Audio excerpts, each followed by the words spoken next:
Graça e paz a todos, sejam bem-vindos à nossa sala de aula virtual da Missão Semente. Essa é a nossa terceira aula, que tem como tema o que é a Bíblia. Nós dividimos em 3 partes. A primeira parte, o primeiro vídeo, nós abordamos o tema o que é a Bíblia, a sua origem e a sua importância para o homem. No segundo vídeo, nós abordamos a composição da Bíblia. E nesse terceiro vídeo da série, nós abordamos o tema como estudar a Bíblia. Vamos falar da importância não somente de ler, mas de estudar a Bíblia. O estudo da Bíblia é de suma importância para o cristão, pois a Bíblia é a lâmpada que ilumina o nosso caminho, é a bússola que nos guia, o pão que nos alimenta e a espada do Espírito com o qual defendemos a nossa fé. Que possamos ter o mesmo sentimento que houve em Esdras, quando decidiu dedicar-se ao estudo da lei do Senhor. Leia comigo Esdras capítulo 7, versículo 10. Eu vou estar usando a nova versão internacional, mas você pode ler na tradução que você tem em mãos. Pois Esdras tinha decidido dedicar-se, primeiro, a estudar a lei do Senhor, e segundo, praticá-la, e terceiro, ensinar os seus decretos e mandamentos aos israelitas. Precisamos estudar para aplicar e depois de aplicado, ensinar. Só pode ensinar aquele que já aprendeu. E é isso que precisamos ter em mente ao estudar a Bíblia. Se não aplicarmos o que temos aprendido ao estudo, não terá valor algum.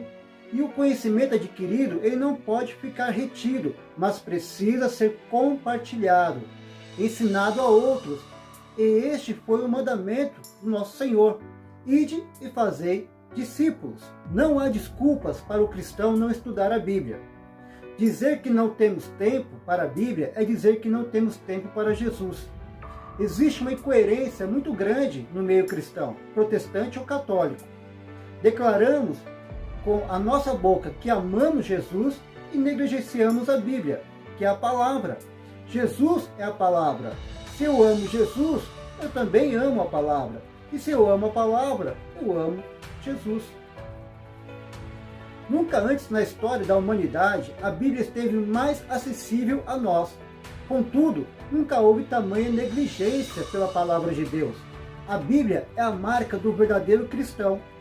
Houve um tempo que éramos chamados de Bíblia, ou o povo da Bíblia, ou o povo do livro. Nessa época, carregar uma Bíblia debaixo do braço era uma atitude de coragem. Alguns recém-convertidos tinham até vergonha de serem vistos portando uma Bíblia. Com o tempo, a Bíblia alcançou as mídias, rádio, TV, internet, as celebridades. Aquilo que era vergonha virou prestígio. Hoje temos Bíblia de todos os tipos, tamanhos e para todos os gostos. Temos Bíblias para crianças, Bíblias para jovens, Bíblias para adultos, Bíblias voltadas para o público feminino e o masculino, para empresários, universitários. As Bíblias, que eram enormes, foram diminuindo de tamanho. A capa preta deu lugar a diferentes cores. Hoje, com a modernidade, este livro tem dado lugar ao smartphone. As Bíblias estão sumindo das igrejas e, consequentemente, está desaparecendo dos lares cristãos. Grande parte das pessoas desconhece o que as Escrituras têm a dizer. Vivemos dias de analfabetismo bíblico, mesmo entre o povo de Deus.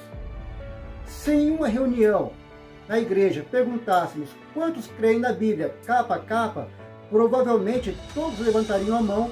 Entretanto, se perguntássemos quantos a leem regularmente de capa a capa, poderíamos não obter sequer uma resposta, haveria um silêncio dentro da igreja.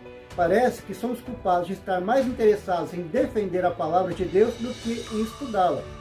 Que Deus possa reacender a chama da busca em nossa alma. Podemos conhecer Deus de 2 formas. Através da sua revelação geral, da sua criação, e a revelação especial por meio da sua palavra. Eu quero aqui trazer uma ilustração para explicar a diferença entre as 2 formas de conhecimento. Imagine um homem em um barco no meio do oceano. Na superfície, ele olha para todos os lados e só vê a imensidão do mar. Isso ilustra a grandeza de Deus, ou seja, a revelação geral de Deus, que mostra sua grandeza na criação. Você pode até se conformar com o conhecimento da grandeza de Deus, Mas se você quer conhecer a profundidade de Deus e a sua riqueza, você deve mergulhar no conhecimento de Deus que está na Bíblia, que é a sua revelação especial. Não viva um cristianismo superficial. Mergulhe comigo no conhecimento e na intimidade da palavra de Deus. Quando começamos a ler a Bíblia, a princípio parece difícil entender, e isso é normal, pois estamos falando de um povo e uma cultura diferente da nossa. Mas não desista, você vai se familiarizando aos poucos. Através da leitura, um mundo novo vai se abrir diante dos seus olhos. Quando passamos do estágio da leitura para o estudo, você vai descobrir que só a leitura não é suficiente. Existe muita riqueza entre as entrelinhas do texto e o seu contexto. E esse é o objetivo da nossa aula, é mostrar como você pode tirar maior proveito da Bíblia através do estudo. Eu quero compartilhar alguns passos para estudarmos a Bíblia.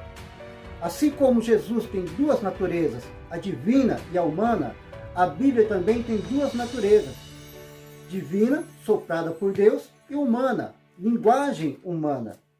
A Bíblia não é um livro comum, é a palavra viva.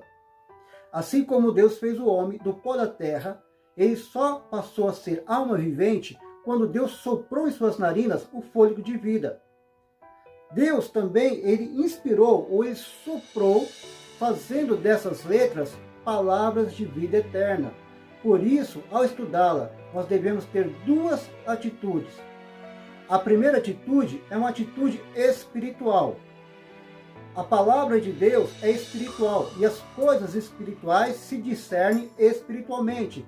Então, para isso, nós precisamos ter fé. Sem fé é impossível agradar a Deus. Nós precisamos entender que essa palavra, ela não é palavra de homens, mas a palavra de Deus aos homens. Então, este livro é a boca de Deus falando aos homens. Segundo, oração. É o elemento mais importante e não pode ser negligenciado. Devemos começar sempre pedindo a sabedoria do alto. Tiago, capítulo 1, versículo 5, diz assim: se, porém, algum de vós necessita de sabedoria, peça a Deus, que a todos dá com generosidade e sem reprovações, e ela lhe será concedida. A leitura da Bíblia deve ser feita com reverência, pois nas suas páginas Deus fala com você.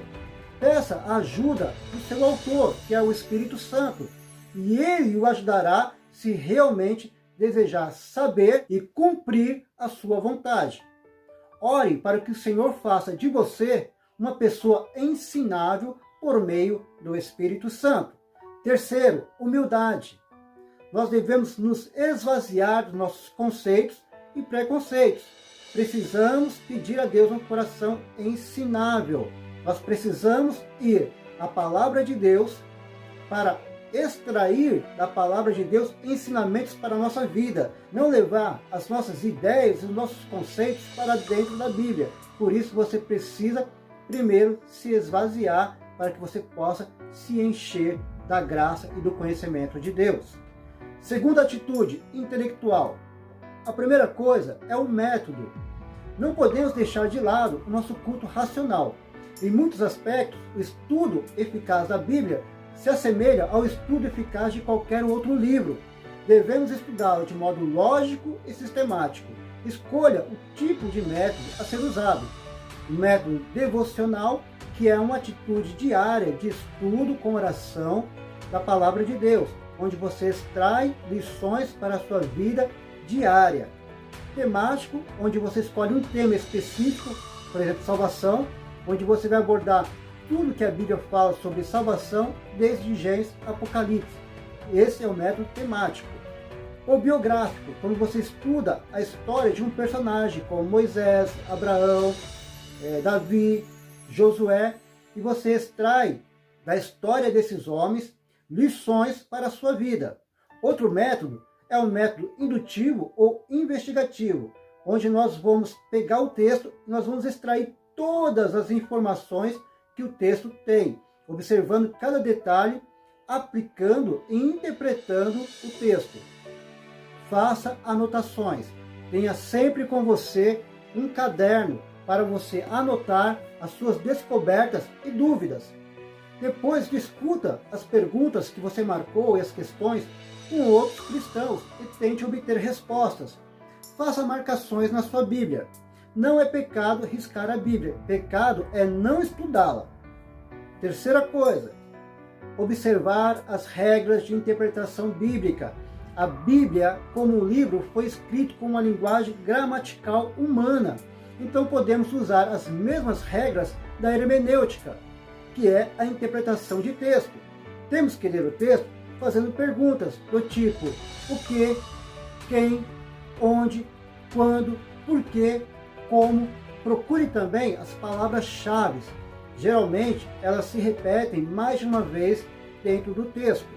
Terceira dica, creia que a Bíblia pode ser entendida. É comum nós ouvirmos essa declaração: eu não entendo a Bíblia. Mas veja o que Paulo fala em 2 Coríntios, capítulo 4, versículo 3. Mas, se o nosso evangelho ainda está encoberto, é para os que se perdem que está encoberto. Os homens que escreveram a Bíblia, sem dúvida, achavam estar escrevendo para que as pessoas pudessem entender. Veja Lucas, capítulo 1, versículo 1 ao 4. Visto que muitos já empreenderam uma narração coordenada dos fatos que entre nós se realizaram, conforme nos transmitiram os que desde o princípio foram deles testemunhas oculares, ministros da palavra. Igualmente, a mim pareceu bem, depois de cuidadosa investigação de tudo desde a sua origem, dar-lhe por escrito, excelentíssimo Teófilo, uma exposição em ordem para que tenha plena certeza das verdades em que foi instruído. E Efésios capítulo 3, versículo 3 ao 4 diz assim: pois segundo uma revelação me foi dado a conhecer o mistério, conforme escrevi há pouco. Resumidamente, ao lerem o que escrevi, poderão entender a minha compreensão do mistério de Cristo. 1 João capítulo 5, versículo 13. Essas coisas escrevi a vocês, que creem no nome do Filho de Deus, para que saibam que ele tem a vida eterna. Você está começando a estudar um livro escrito pelo seu Criador. Se há alguém que possa se comunicar com você, esse alguém é Deus. A Bíblia foi escrita em linguagem humana, acessível a todos os povos de diferentes tribos, línguas, nações e culturas.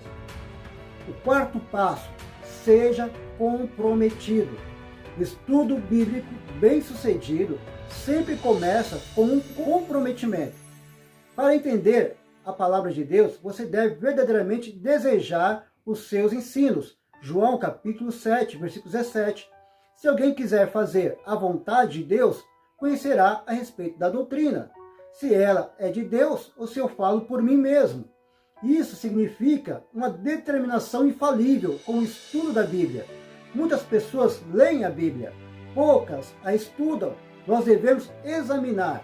Quando você vai ao médico, você vai para ser visto ou examinado?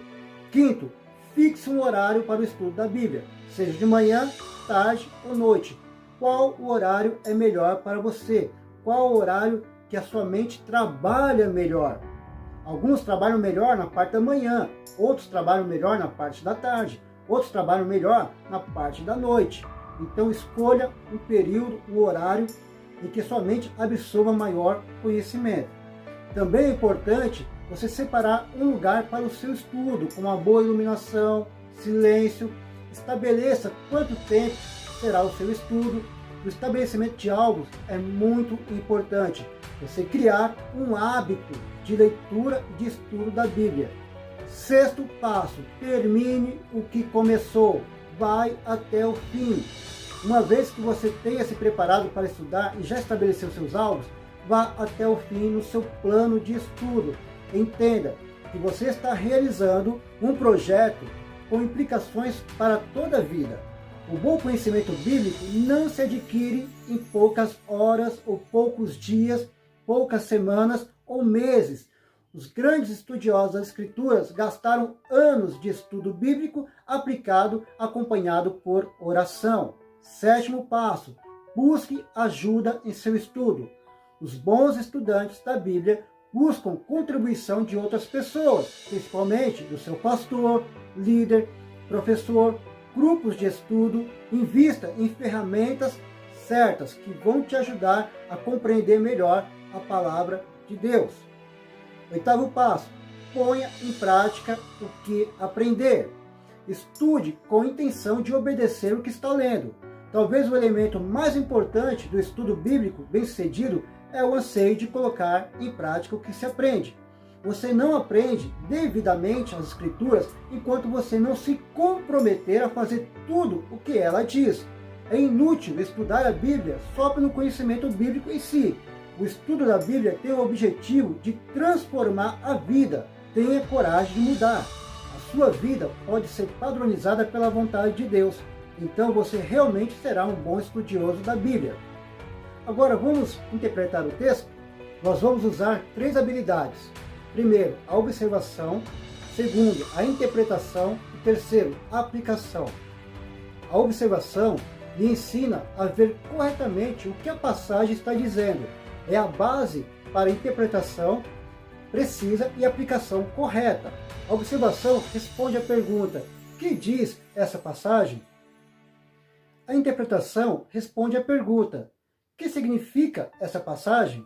E a aplicação responde à pergunta: o que essa passagem significa para mim? Que verdades eu posso pôr em prática? Que mudanças devo efetuar em minha vida? Quando estiver estudando a Bíblia, crie o hábito de fazer perguntas-chave, como quem, que, quando, onde, porquê e como. Essas perguntas são o alicerce que se apoia à observação precisa, que por sua vez é essencial para uma interpretação exata. Vamos tentar extrair do texto todas as informações importantes. O que um investigador ele faz na cena do crime? Primeiro, ele observa a cena buscando evidências internas. Depois, ele busca evidências externas, busca testemunhas oculares atrás de informações adicionais. Nesse caso, nós temos o relato de Marcos. Porém, ele não foi uma testemunha ocular. Ele recebeu essa informação de Pedro. Será que há mais informações sobre este acontecimento na Bíblia? Isso é uma pergunta que você deve fazer. Geralmente, nos evangelhos, nós vamos ver várias situações que se repetem, tanto no Evangelho de Mateus, como no Evangelho de Marcos e no Evangelho de Lucas. É importante nós pegarmos todas as informações desses 3 evangelistas e colocarmos lado a lado. Cada um vai trazer uma visão diferente do acontecimento. E isso nos ajuda a ter um entendimento maior acerca da passagem bíblica. Vamos coletar as informações que estão dentro do texto. É sempre bom ficarmos atentos aos personagens, à geografia do lugar, datas, números, todo detalhe é importante. Lembrando que na Bíblia os nomes e números têm significado profético, que traz pistas sobre o texto. Bom, vamos fazer agora o estudo investigativo do Evangelho de Marcos, capítulo 2, versículo 1 ao 12. Nós vamos separar nesse texto observação, interpretação e aplicação. Você pode marcar aí no seu caderno, fazer 3 colunas. Uma coluna para observação, uma coluna para interpretação e uma coluna para aplicação.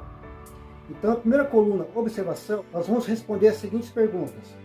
Quais são as pessoas mencionadas neste texto? Então, você vai marcar todos os personagens que estão relatados neste texto. Jesus, o paralítico, os 4 homens, a multidão e os religiosos.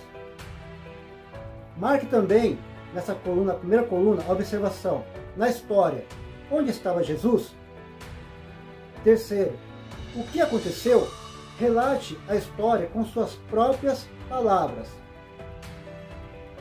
Depois, na coluna do meio, interpretação. Quais são alguns problemas do paralítico? Na primeira coluna, observação, responda. Seria difícil para ele chegar até Jesus? Coluna do meio, interpretação. Que tipo de homem eram esses 4 homens? Ainda na coluna do meio, interpretação. Por que eles eram tão persistentes? Coluna do meio, interpretação. Jesus estava falando sobre a fé de quem? Coluna do meio, interpretação. Por que Jesus disse, meu filho, seus pecados estão perdoados? Ainda na coluna do meio, interpretação. Jesus não estava tratando o problema errado? Coluna do meio, interpretação. O que os escribas estão questionando na declaração de Jesus? Coluna do meio, interpretação. Quando foi que Jesus começou a responder à pergunta dos escribas? Coluna do meio, interpretação. Lê versículos 9 ao 11, novamente. O que é mais fácil dizer? Por quê? Coluna do meio, interpretação. O que há de comum entre os efeitos do pecado e a paralisia? Coluna do meio, interpretação. Alguém que é paralisado é realmente como o quê? Coluna do meio, interpretação. Você vê algo simbólico no que Jesus faz para pecadores? Agora na terceira coluna, a aplicação. Você tem fé suficiente para carregar alguém espiritualmente paralisado a Cristo? De que maneira específica você faria isso? Aplique ao que você aprendeu do texto para a sua vida. Ainda na terceira coluna, aplicação. Quais obstáculos você já enfrentou tentando levar pessoas a Cristo? Como você venceu esses obstáculos? Ainda na terceira coluna, aplicação. Escreva algumas maneiras práticas de como você pôde demonstrar o amor para com os pecadores. Ainda na terceira coluna, aplicação. Como você pode trabalhar com os outros para levar pessoa a Cristo? Você é um mensageiro indo a outras pessoas. Lembre-se que o pecado paralisa. Aqui estão todas as informações que o texto traz. Você observa o texto, você interpreta o texto e você aplica ao texto a sua vida. Agora, para finalizar, a Bíblia não é apenas um livro, nem mais um livro entre tantos outros. Ela é a palavra de Deus. O crente deve valorizar não somente a leitura, mas principalmente o estudo sistemático, diário e persistente do Sagrado Livro. É de grande proveito para a formação do caráter cristão, individual, familiar e de toda a igreja local. O estudo bíblico contribui decisivamente para o crescimento da graça e no conhecimento do Senhor Jesus Cristo. Até a próxima aula e que Deus te abençoe.